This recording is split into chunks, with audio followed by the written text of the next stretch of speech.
সেই হাড় ভাঙা স্যাংশনটা হচ্ছে রাশিয়ার হাড় ভাঙবে আর কি। ইরাকের উপরে একটা হামলা হয়েছে, ইরাকের একটা প্রতিরোধ বাহিনীর বিরুদ্ধে হামলা হয়েছে এবং সেখানে 20 জন মারা গেছে, যেটা দিয়ে সৌদি আরব তেল রপ্তানি করে, সেটাও ইয়েমেন বন্ধ করে দিয়েছে। জর্ডানে F-35 বেশ কয়েকটা F-35 হ্যাঙ্গারে ছিল, কিন্তু খুবই প্রেসিশন গাইডেড মিসাইল দিয়ে সেগুলোকে আক্রমণ করে ইরান এবং সেখানে ক্ষয়ক্ষতি হয়েছে। নেতানিয়াহু এখন সাংঘাতিক রকম একটা পরাজয়ের সম্মুখীন হচ্ছে। 2 কি 3টে F-35 যুদ্ধ বিমান তারা হ্যাঙ্গারে ঢুকছে, ঢোকার পরে হ্যাঙ্গারগুলো বন্ধ করে দেওয়া হয়েছে। ঠিক সেই মুহূর্তে কিন্তু হামলাটা আসলো, যে অক্টোবরে ইসরায়েলে যে নির্বাচন হতে যাচ্ছে সেখানে নেতানিয়াহুর অবস্থা খারাপ। ইরানের মানুষ বলছে আমরা প্রতিশোধ চাই, ভেনজিয়েন্স চাই।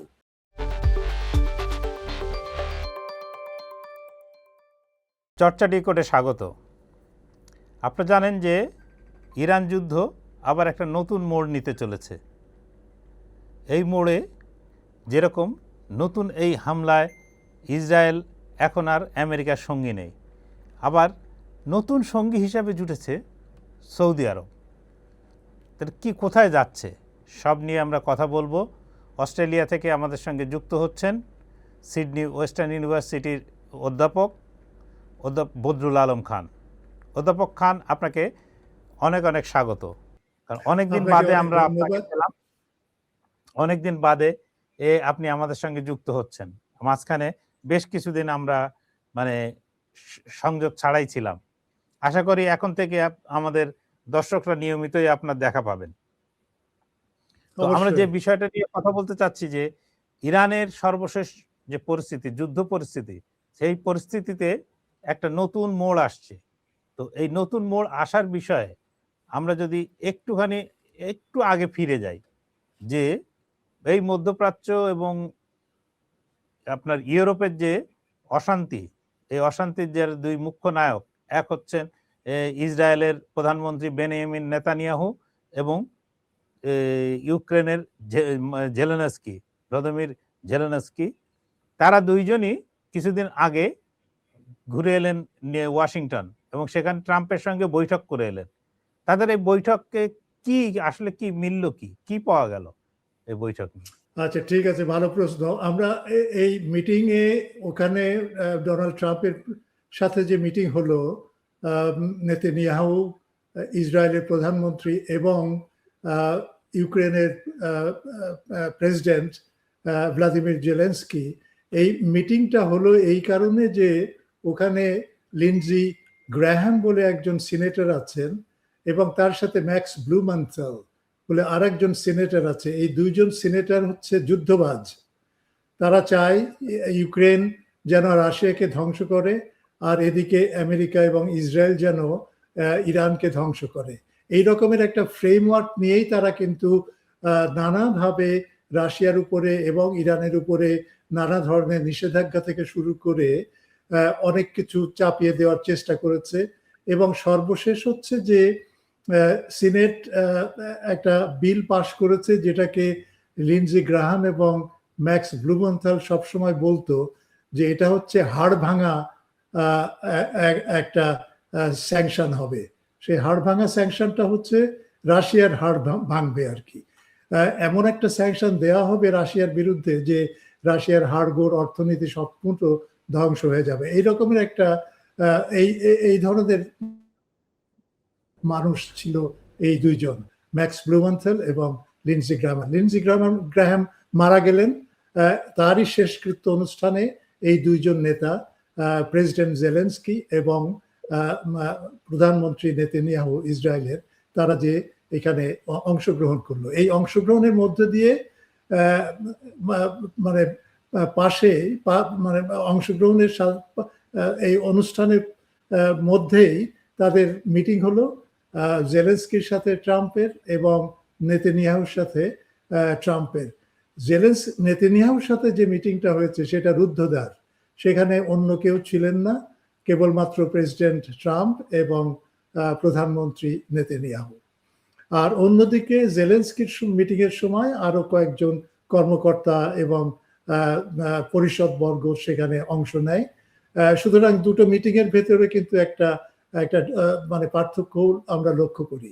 এখন এই মিটিং এ কি হলো না হলো সেটা আমি একটু পরেই আলোচনা করছি, কিন্তু যে প্রেক্ষাপটে এই মিটিংটা হলো এবং পৃথিবী বিশেষ করে দুটো যে হটস্পট আছে, যেটা যুদ্ধক্ষেত্র, একটা ইউক্রেন আর একটা হচ্ছে ইরান, সেখানে যুদ্ধটা কেবলমাত্র এখন আর সীমিত নেই এই দুটো দেশে।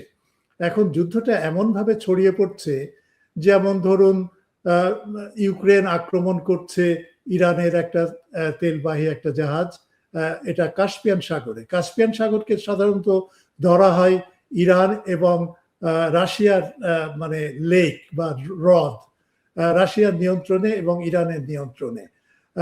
কিন্তু দেখা গেল যে ইউক্রেন এখানে আক্রমণ করলো।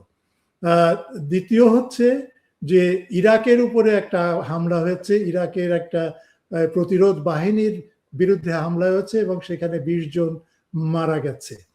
এভাবেই কোটি কোটি মানুষের ঘরে দেশ জুড়ে ফ্রিজ একটাই, ওয়ালটন। তৃতীয় হচ্ছে সৌদি আরব এর আগে ইয়েমেনের সানা বিমানবন্দরে হামলা করে এবং সেখানে একটা ইরানের একটা যাত্রীবাহী বিমান অবতরণ করার কথা ছিল, ঠিক তার আগ মুহূর্তে আক্রমণটা হয়। সুতরাং সেই বিমান ইরানের পাইলট ঘুরিয়ে অন্য একটা বিমানবন্দরে অবতরণ করে। এর পরপরই আবার শুরু হয় হুতিদের বিরুদ্ধে বা ইয়েমেনের বিরুদ্ধে আক্রমণ। ইয়েমেনও পাল্টা আক্রমণ করে সৌদি আরবের মানে সবচেয়ে আধুনিক যে তেল শোধনাগার, সেই তেল শোধনাগারকে সম্পূর্ণভাবে ধ্বংস করে দিয়েছে।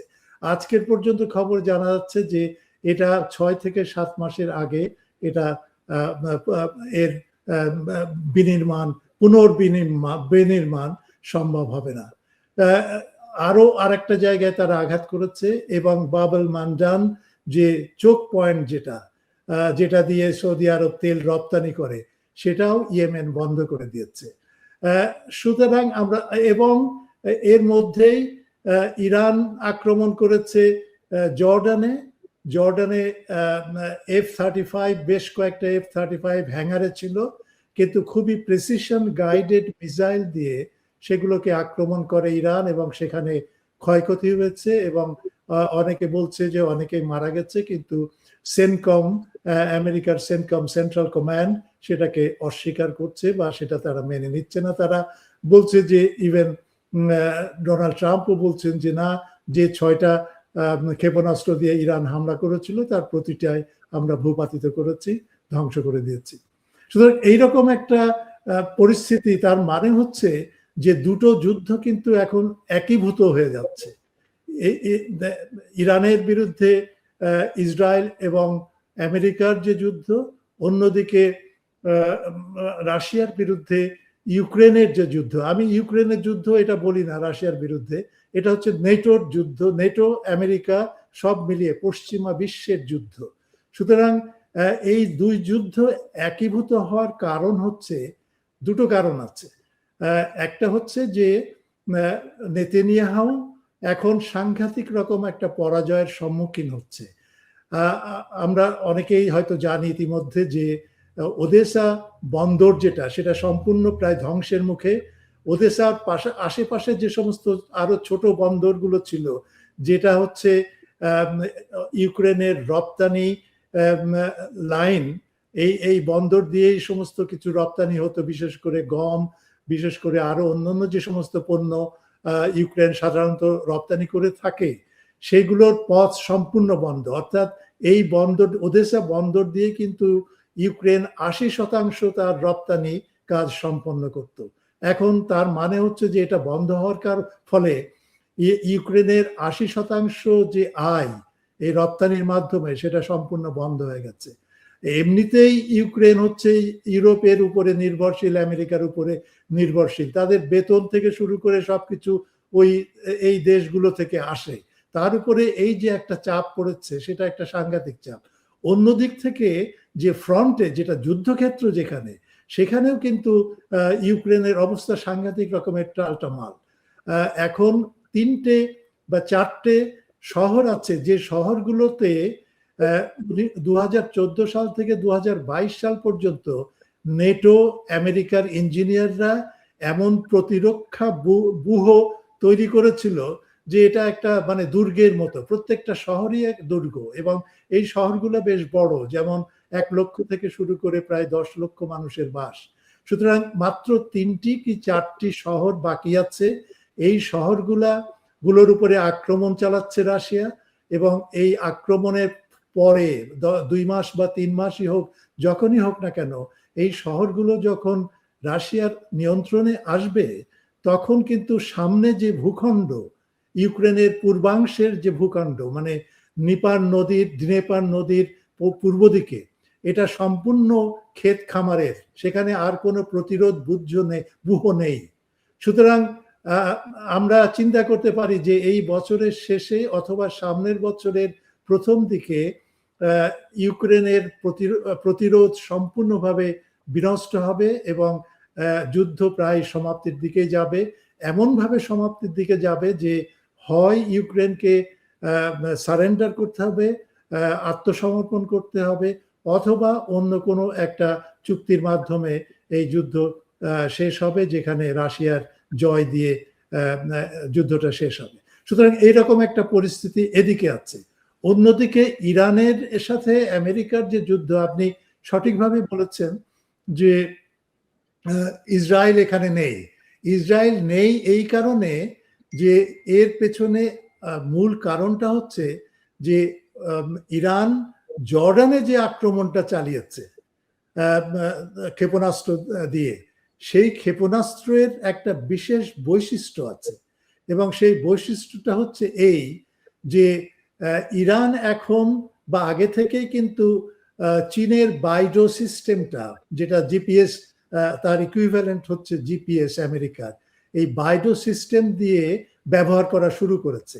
এই বাইডো সিস্টেমের গুণ হচ্ছে এটাকে জ্যাম করা যাবে না, 1 নাম্বার। 2 নাম্বার হচ্ছে এটা এমনভাবে সুনির্দিষ্টভাবে এবং সঠিক সময়ে তারা বলে দিতে পারে যে কোথায় কি হচ্ছে। যেমন এই জর্ডানের যে আক্রমণটা হলো, সেটা আক্রমণটা হয়েছে এইভাবে যে একটা 2 কি 3টে F-35 যুদ্ধ বিমান তারা হ্যাঙ্গারে ঢুকছে, ঢোকার পরে হ্যাঙ্গারগুলো বন্ধ করে দেওয়া হয়েছে।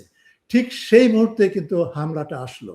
তার মানে ওই হ্যাঙ্গারটা বন্ধ হওয়ার সাথে সাথে যে সমস্ত সিগন্যাল ইরানের ক্ষেপণাস্ত্র বাহিনী পেয়েছে, তার উপরে ভিত্তি করে তারা আক্রমণ চালিয়েছে ঠিক 2 মিনিটের ভেতরে। সুতরাং এবং এই আক্রমণ যে ক্ষেপণাস্ত্র তারা ব্যবহার করছে, সেটাও একটা নতুন ধরনের ক্ষেপণাস্ত্র।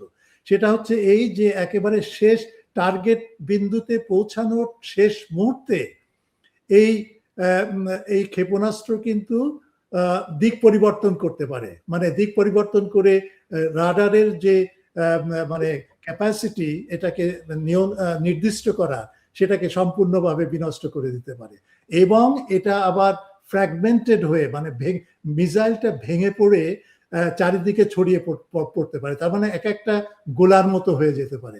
আর একটা বৈশিষ্ট্য হচ্ছে এই ক্ষেপণাস্ত্রগুলো 1000 টন থেকে শুরু করে 1000 কিলো থেকে শুরু করে 1500 কিলোগ্রাম টিএনটি বহন করতে পারে এখন। আর এদের ওজন হচ্ছে 5000 কিলো। সুতরাং যখন এটা আঘাত করছে লক্ষ্যবস্তুতে, তখন হচ্ছে কি এই 6000 যে বা 6500 ওজনের যে একটা বস্তু, তার থেকে যে তাপ নির্গত হচ্ছে, সেই তাপের পরিমাণ হচ্ছে 6000 ডিগ্রি সেন্টিগ্রেড, যেটা সূর্যের তাপের মতো। সুতরাং এইরকম একটা পাওয়ারফুল, এটা নতুন একটা ক্ষেপণাস্ত্র ইরান ব্যবহার করছে। এবং এই ক্ষেপণাস্ত্র সম্পর্কে আমেরিকা কেন ওয়াকিবহাল হলো না, তাদের গোয়েন্দা বিভাগ এটা জানলো না, সেটাও একটা আশ্চর্যের ব্যাপার। এবং এটার পরে ইসরায়েল কিন্তু অত্যন্ত সতর্ক হয়ে গেছে। এই রকমের ক্ষেপণাস্ত্র হাইফা এবং তেল আবিবে কিন্তু ইরান 2 কি 3টে ক্ষেপণাস্ত্র দিয়ে আঘাত করেছিল। সুতরাং ইসরায়েল এটা জানে যে তার জন্য এটা একটা সাংঘাতিক মারাত্মক একটা অবস্থা হবে। সুতরাং সেই জন্যে ইসরায়েল এখন দূরে সরে আছে। আরো দূরে সরে আসার কারণ হচ্ছে নেতানিয়াহুর যে অক্টোবরে ইসরায়েলে যে নির্বাচন হতে যাচ্ছে, সেখানে নেতানিয়াহুর অবস্থা খারাপ, এবং ইসরায়েল যদি আমেরিকার সাথে ইরানের বিরুদ্ধে আবার হামলা চালায়, তাহলে সেখানে যে ফলাফল হবে ঠিক সেটা ওই ফেব্রুয়ারির 28 তারিখে শুরু হওয়া যুদ্ধের মতোই, এবং সেখানেও ইসরায়েলকে ইরানের ক্ষেপণাস্ত্র প্রায় ধ্বংস করে দিবে, বিশেষ করে হাইফা, তারপরে তেল আবিব সহ আরো যে সমস্ত শহরগুলো আছে। সুতরাং সেটা এই দ্বিতীয় পরাজয় সে আর গ্রহণ করতে চায় না নির্বাচনের আগে। সুতরাং এই কারণেও কিন্তু একটা কারণ কেন ইসরায়েল অংশ নিচ্ছে না। এখন ট্রাম্পের সাথে যে মিটিংটা হলো, যে দুটো মিটিং হলো, নেতানিয়াহু যেটা চেয়েছে সেটা হচ্ছে যে ইরানের যে পারমাণবিক যে গবেষণা কেন্দ্র এবং যেখানে পারমাণবিক ডাস্ট যেটা তারা বলছে যেটা আছে, এবং উৎকৃষ্টকরণের যে ডাস্টগুলো আছে সেটাতে আঘাত করা।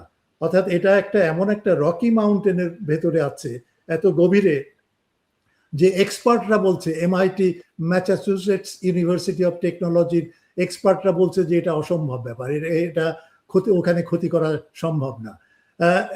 কিন্তু নেতানিয়াহু এটা চায়।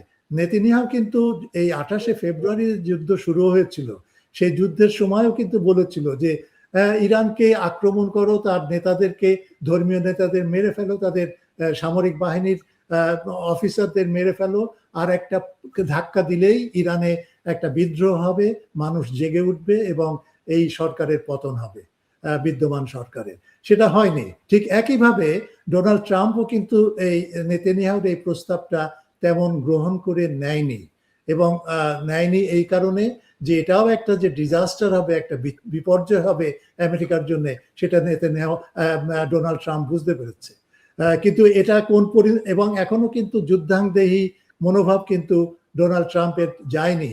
সে এখনো হুঙ্কার দিচ্ছে যে হ্যাঁ, আরো একটা বড় হামলা চলবে, ইত্যাদি ইত্যাদি ইত্যাদি। কিন্তু অন্যদিক থেকে আমেরিকার কিন্তু সেই সামর্থ্য নেই। তাদের লেটেস্ট যে একটা প্রতিবেদন আমি পড়লাম, সেখানে তারা বলছে যে মাত্র 800 ওই যে ক্ষেপণাস্ত্র আছে, যেগুলো দিয়ে ইরানের ক্ষেপণাস্ত্রগুলোকে ভূপাতিত করা সম্ভব। সুতরাং এদের স্টকের অবস্থা, আমেরিকার স্টকের অবস্থাও খারাপ। অন্যদিক থেকে জেলেনস্কি চেয়েছিল যে 300 ক্ষেপণাস্ত্র বিধ্বংসী মানে ক্ষেপণাস্ত্র তাকে দেওয়ার, কিন্তু সেখানেও ডোনাল্ড ট্রাম্প বলেছে আমাদেরই শর্টেজ, সুতরাং আমরা পারবো না। সুতরাং দুই দিক থেকে দেখা যাচ্ছে, একদিকে যে প্রবণতা আমরা দেখছি যে এই দুই যুদ্ধকে এক করে একটা বিশ্বযুদ্ধের দিকে নিয়ে যাওয়া এবং সেখানে নেটোকে টেনে আনা, যেহেতু বিপর্যয় হচ্ছে আমেরিকার, যেহেতু বিপর্যয় হচ্ছে ইউক্রেনের, সেহেতু আরো অন্যদেরকে ইনভলভ করে টেনে এনে এই যুদ্ধকে আরো সম্প্রসারিত করা, প্রসারিত করা, নেটোকে নিয়ে আসা, আমেরিকাকে আরো বেশি করে ইউক্রেন যুদ্ধে ইনভলভ করা। অন্যদিক থেকে এই ইরান আমেরিকা যুদ্ধে মিশরকে টেনে আনা, তারপরে সৌদি আরবকে তো কিছুটা টেনে এনেছে। সৌদি আরবের এটা একটা বিশাল একটা বোকামি, সেটা আমরা হয়তো পরে আলোচনা করতে পারি, কিন্তু মিশরকে টেনে আনা, তারপরে ইরাককে টেনে আনা। সুতরাং এমন একটা জঞ্জালের মতো একটা বা একটা যেটাকে বলে জগা খিচুড়ির মতো একটা অবস্থা সৃষ্টি হয়েছে, সেটা থেকে ইরান কিন্তু অত্যন্ত সুপরিকল্পিতভাবে তাদের যে স্ট্র্যাটেজি, কৌশল, সেটা এগিয়ে নিচ্ছে।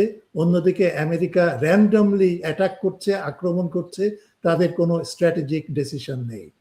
এভাবেই কোটি কোটি মানুষের ঘরে দেশ জুড়ে ফ্রিজ একটাই, ওয়ালটন। তো আমি যদি এই মুহূর্তে, আপনি বলছিলেন যে কাস্পিয়ান সাগরে ইরানি তেলবাহী জাহাজে আক্রমণ চালিয়েছে ইউক্রেন, তো হঠাৎ করে জেলেনস্কি, আমার প্রথম প্রশ্ন হচ্ছে যে জেলেনস্কি কেন হঠাৎ করে ইরানের সঙ্গে তিনি যুক্ত হতে গেলেন বা ইরানের বিরুদ্ধে হামলা চালাতে গেলেন? এক। দুই হচ্ছে যে এই যে ইরানের বিরুদ্ধে এখনকার যে যুদ্ধ বা এখনকার যে এটা কি পুরো আমেরিকা তার নিজের কাঁধে তুলে নিল? ইসরায়েলকে বাদ দিয়ে এমনকি আমেরিকা নিজে একাই এই পুরো ইরানকে শায়েস্তা করবে এইরকম কোনো পরিকল্পনা নিয়ে এগোচ্ছে? আপনার দ্বিতীয় প্রশ্নের উত্তর দিয়ে আমি শুরু করি। সেটা হচ্ছে যে ইসরায়েল কিন্তু অত্যন্ত মানে স্মার্ট, যেটাকে বলে। সেটা হচ্ছে যে আমেরিকাকে এই যুদ্ধে টেনে নিয়ে আসলো। টেনে নিয়ে এসে সে কিন্তু মানে পিছিয়ে গেল।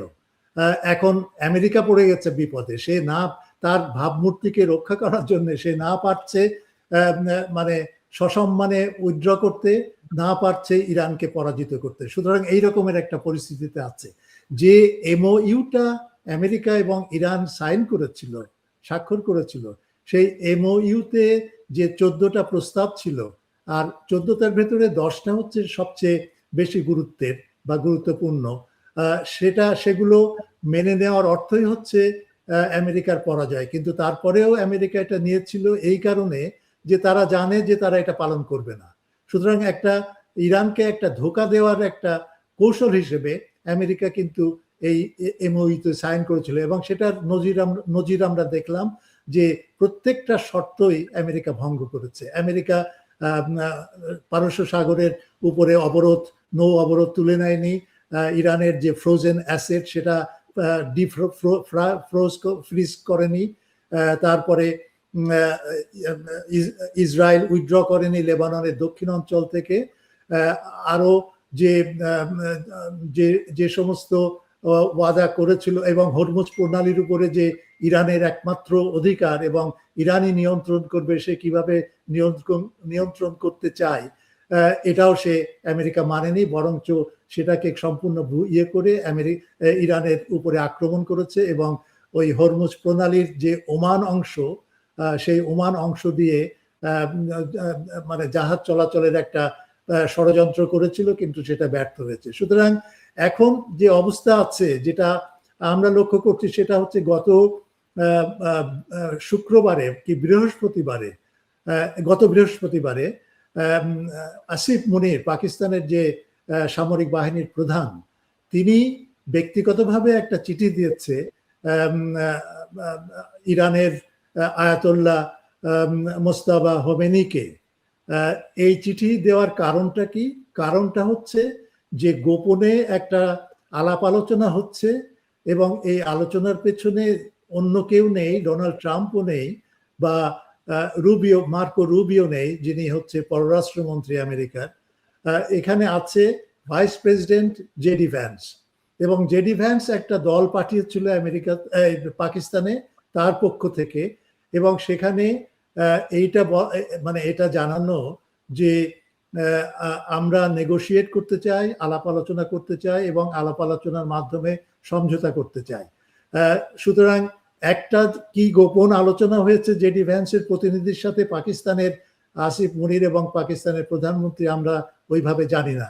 আর চিঠির বিষয়টা যেটা হোমেনিকে লেখা যে চিঠিটা আসিফ মুনিরের পক্ষ থেকে, সেটা কিন্তু হ্যান্ড ডেলিভার্ড করা হয়েছে, একজন বাহক যে সেটা তাকে দিয়েছে, এবং সেই চিঠিতে কি আছে সেটাও আমরা জানি না। কিন্তু যে ব্যাপারটা এখন দেখা যাচ্ছে যে ইরান কখনোই হরমুজ প্রণালীর উপরে তার অধিকার বা আধিপত্য বা তার নিয়ন্ত্রণ কখনোই আমেরিকার হাতে ছেড়ে দিবে না। এবং যে কোনো নেগোসিয়েশনই হোক না কেন, আলাপ আলোচনা, সলা পরামর্শ যাই বলি না কেন, এটার মূল শর্ত হবে যে আমেরিকা আগে আপফ্রন্ট, মানে আগে যে সমস্ত প্রতিশ্রুতি এমওইউতে আছে, সেই প্রতিশ্রুতি পূরণ করার পরেই আলোচনা হবে সমঝোতা নিয়ে। এখন এমওইউতে যেগুলো আছে এবং ইরান যেগুলো দাবি করছে, সেগুলো হচ্ছে, 1 নাম্বার হচ্ছে অবরোধ তুলে নিতে হবে, 2 নাম্বার হচ্ছে হরমুজের উপরে তার কর্তৃত্বকে মেনে নিতে হবে, 3 নাম্বার হচ্ছে ফ্রোজেন অ্যাসেট মানে ডিফ্রিজ করতে হবে, দক্ষিণ লেবানন থেকে তুলে নিতে হবে। সুতরাং এই দাবিগুলো না মেটা পর্যন্ত কোনো নেগোসিয়েশনে ইরান যাবে না। অন্যদিক থেকে আমেরিকা বলছে যে এই সমস্ত দাবিগুলো আমরা পরে আলোচনা করব, কিন্তু প্রথমে আমাদের আলোচনা করতে হবে পারমাণবিক যে প্রোগ্রাম ইরানের হাতে আছে বর্তমানে, সেই প্রোগ্রামটা নিয়েই আলোচনা করা, এবং কিভাবে ইরানের এই পারমাণবিক যে নেটওয়ার্ক একটা তারা ডেভেলপ করেছে এবং উৎকৃষ্ট সাধন করে সেটাকে আরো একটা উন্নত পর্যায়ে নিয়ে যেয়ে প্রায় পারমাণবিক বোমা তৈরির পর্যায়ে গেছে। এইটা নিয়ে আলোচনা হবে প্রথমে, তারপরে আমেরিকা তার অ্যাসেট তুলবে ইত্যাদি ইত্যাদি, এই বিষয় নিয়ে পরবর্তীতে আলোচনা হবে। ইরান একেবারে বদ্ধপরিকর যে এই আলোচনা, এই ট্র্যাপে সে আর পড়বে না, এবং আগে আলোচনা হবে ওই যে শর্তগুলো আমি বললাম ইরানের পক্ষ থেকে, সেগুলো নিয়ে আলোচনা হবে। আর ফ্রোজেন অ্যাসেট ফিরিয়ে দিতে হবে, হরমুজ প্রণালী যেগুলো আমি আর বললাম, আমি আবার পুনরাবৃত্তি করছি না। সুতরাং সেইগুলো পালন যদি আমেরিকা করে তাহলেই আলোচনা, আর তা না হলে আলোচনা হবে না। ইরান কিন্তু খুব ভালোভাবে জানে যে আমেরিকার যে ক্ষেপণাস্ত্র ধ্বংস করার, ইরানের ক্ষেপণাস্ত্র ধ্বংস করার যে সামর্থ্য, সেটা কিন্তু একেবারে ন্যূনতম পর্যায়ে। সুতরাং এখানে ইরান কিন্তু যে গেমটা খেলছে, স্ট্র্যাটেজিক গেম যেটাকে আমরা বলি, সেটা হচ্ছে যে তারা কিন্তু এখন কয়েকটা জায়গায়, বিশেষ করে জর্ডানে, তারপরে গালফ দেশগুলোতে যেগুলো আঘাত করেছে, সেগুলো কিন্তু অত্যন্ত পুরনো আমলের কিছু কিছু জায়গা, যেমন বাহরাইন থেকে শুরু করে আরো কয়েক পুরনো আমলের ক্ষেপণাস্ত্র নিয়ে, অনেক পুরনো আমলে। তার মানে ইরান চাচ্ছে যে এই পুরনো ক্ষেপণাস্ত্রগুলো শেষ হয়ে যাক, এবং সেই সাথে একটা ইরানের ক্ষেপণাস্ত্রকে ধ্বংস করার জন্য কিন্তু দুটো প্যাট্রিয়টিক মিসাইল ছাড়তে হয়। তার মানে এইভাবে যদি যে 800টা আছে সেটাও যদি আরো কমে আসে, তখন ইরান কিন্তু তার অত্যাধুনিক ক্ষেপণাস্ত্র ব্যবহার করে আমেরিকাকে পরাজিত করতে সক্ষম হবে, এবং ইসরায়েলও সেটা জানে, এবং সেই কারণেই কিন্তু ইসরায়েল এখনো ইতস্তত হয়ে ওই অনেক দূরে চুপচাপ বসে আছে। এমনকি সে কিন্তু কিছু কিছু ছাড় দিয়ে দক্ষিণ লেবানন থেকে যে জায়গাগুলো সে দখল করে নিয়েছিল, সেখান থেকে কিন্তু সে নিজেকে উইথড্র করেছে কিছু অংশ। সুতরাং এই রকমের একটা পরিস্থিতি আমাদের আছে। ইরান অত্যন্ত শক্তিশালী একটা পরিস্থিতি আছে। ইরানের মানুষ বলছে আমরা প্রতিশোধ চাই, ভেনজিয়েন্স চাই, আমরা প্রতিশোধ চাই আমাদের নেতাকে হত্যা করার জন্য, আমাদের দেশের অর্থনীতি ক্ষতি করার জন্য, এবং আমেরিকা যে সমস্ত জায়গায় আঘাত হেনেছে, ব্রিজ থেকে শুরু করে নিউক্লিয়ার প্রতিস্থাপন, তারপরে বাড়িঘর দৌড় ইত্যাদি, ব্রিজ, তারপরে আরো অন্যান্য যে সমস্ত স্কুল, কলেজ, তারপরে বিশ্ববিদ্যালয়ের গবেষণাগার, এই সমস্ত জায়গায় এগুলো হচ্ছে যুদ্ধ অপরাধ। এই কারণে এগুলো হচ্ছে বেসামরিক প্রতিষ্ঠান বা বেসামরিক টার্গেট। সুতরাং আমেরিকা একটার পর একটা এই করে যাচ্ছে, এবং তার জন্য ইরানবাসী অত্যন্ত রাগান্বিত, এবং তারা কোনো সমঝোতা চায় না। তারা দেখেছে এই যে প্রায় 1 বছর হতে যাচ্ছে, এই 1 বছরের সময়ের ভেতরে তারা লক্ষ্য করে দেখেছে যে আমেরিকা তার প্রতিটা শর্ত যে সাইনগুলো করে সেগুলো তারা পালন করে না। এখন তারা ডোনাল্ড ট্রাম্পকে বলছে মিথ্যাবাদী, ভণ্ড, তুমি সাইন করো, তারপরে সেগুলো তুমি বাস্তবায়ন করো না, সুতরাং তোমার সাথে নেগোসিয়েশনের কোনো সম্ভাবনা নেই। এই রকমের একটা জটিল একটা পরিস্থিতি হয়ে আছে। একদিক থেকে আমি বলবো জটিল, অন্য দিক থেকে আমি বলবো যে না, খুব সহজ সরল। ইরান যদি সত্যিকার মানে এই তার অবস্থানটাকে, যদি এই স্ট্র্যাটেজিক অবস্থানটাকে যদি সে শক্তিশালী করে ধরে রাখতে পারে, তাহলে আমেরিকা অবশ্যই নতজানু হবে। তো মানে জেলেনস্কি, যে প্রশ্নটা প্রথমে আমি বোঝার চেষ্টা করছিলাম, যে জেলেনস্কি হঠাৎ কি কারণে ইরানের কাস্পিয়ান সাগরের ওদিকে গিয়ে ইরানের উপর হামলা চালান? হ্যাঁ, আমি আসলে ওই প্রশ্নটা আমি উত্তর দেইনি, তার জন্য দুঃখিত। কিন্তু জিনিসটা হচ্ছে যে জেলেনস্কি কিন্তু অনেক দিন থেকেই কিন্তু এই মধ্যপ্রাচ্যের রাজনীতিতে কিন্তু ইনভলভড, সংযুক্ত আছে। তার কিছু নমুনা হচ্ছে যে সিরিয়াতে যে ঘটনাটা ঘটলো, সিরিয়াতে আসাদ সরকারের উৎখাত এবং সিরিয়ার সামরিক বাহিনী যে অত্যন্ত সহজ সরলভাবে উইথড্র করে আত্মসমর্পণ করলো, এর পেছনে কিন্তু ইউক্রেনের যে ক্ষেপণাস্ত্র, সেটার একটা বড় ভূমিকা ছিল। ইউক্রেন কিন্তু ওই যুদ্ধে ইসরায়েলকে এবং আমেরিকাকে এবং তুরস্ককে সাংঘাতিকভাবে সাহায্য করেছে, এবং ইউক্রেনের সাহায্যের কারণেই কিন্তু এই হঠাৎ করে এই সিরিয়ার সামরিক বাহিনীর পতন ঘটেছিল। সুতরাং ইউক্রেন ওখান থেকে শুরু করেছে, তারপরে এখন সে আক্রমণ করলো কাস্পিয়ান সাগরে ইরানের উপরে। যখন এই আক্রমণটা করলো তেলবাহী জাহাজের উপরে, তখন ইউক্রেন বলল যে এটা আমরা আক্রমণ করেছি কারণ ইরান রাশিয়াকে সাহায্য করছে, রাশিয়াকে সাহায্য করছে, সুতরাং এই কারণে আমরা হামলা করেছি। এটা হচ্ছে তাদের প্রথম স্টেটমেন্ট ছিল, ঘোষণা ছিল। তারপরে প্রেসিডেন্ট ইউক্রেনের প্রেসিডেন্ট জেলেনস্কি যখন ট্রাম্পের সাথে আলোচনা করলেন এই 2-3 দিন আগে, তখন সেখানে জেলেনস্কিকে কিন্তু সাংঘাতিকভাবে ধমক দিয়ে ট্রাম্প বলে, তুমি এটা কি করলে, এটা কেন করতে গেলে?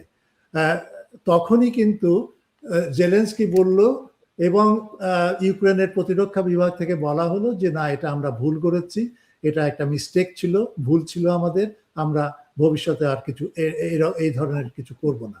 সুতরাং এই রকমের একটা ঘটনা ঘটে যাচ্ছে। আর একটা কিন্তু লক্ষণীয় বিষয় হচ্ছে যে কাজাকিস্তানেও কিন্তু একটা হামলা হয়েছে। কাজাকিস্তানের একটা বন্দরে জেলেনস্কি কিন্তু হামলা করেছে, এবং সেই হামলায়, যেখানে হামলা করেছে সেই হামলায় যে তেলবাহী জাহাজ বা প্রতিস্থাপন, সেটাকে কিন্তু সেখানে কিন্তু আমেরিকার শেভরন কোম্পানি যুক্ত ছিল।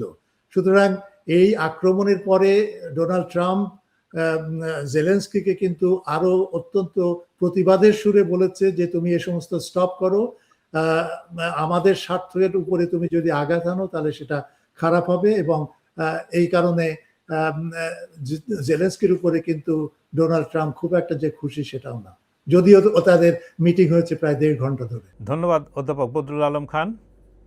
প্রিয় দর্শক, চর্চা ডিকোডে এখন এ পর্যন্তই। দেখা হবে পরের পর্বে।